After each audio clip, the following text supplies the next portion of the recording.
হ্যাঁ বৌদি, দাদা কি আগের মতো ভালোবাসে? হ্যাঁ বাসে? হ্যাঁ এই বিয়ের প্রথম দিন যেরকম ভালোবাসতো এরকম? হ্যাঁ এখন অনেক ভালোবাসে। সত্যি কথা? হ্যাঁ না, দাদা বললো তুমি নাকি দাদার সাথে অনেক ঝগড়া করো, ই করো, তুমি আমাদের সামনে আসলে ভাঙ সাজো, কিন্তু দাদারে দেখলে তো শুনছি তুমি দাদার সাথে খুব ঝগড়া করো। না, দাদা যেগুলো করছে সেগুলো মিথ্যে কথা বলছে। কি মিথ্যে কথা বলছো তুমি?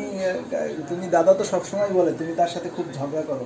কই না তো, সত্যি? সত্যি। এখন কি শুধু কি দেওয়ারদের দেখলেই কি শুধু কি হাসি দাও, নাকি দাদাকে দেখলেও নাকি হাসি খুশি দাও? না, সবাইকে দেখলে হাসি দেওয়া। তো তুমি তাহলে তো আমরা একই হয়ে গেলাম, দাদা আর আমি একই হয়ে গেলাম। দাদাকে দেখলে আর একটা এক্সট্রা হাসি দিবা, যেন দাদা দেখলে তোমার প্রতি আরো আকর্ষণ হয়, ঠিক না? কিন্তু তুমি তো সেটা করো না, দাদাকে দেখলে তুমি খুব ঝগড়াঝাটি করো, খুব রাগারাগি করো।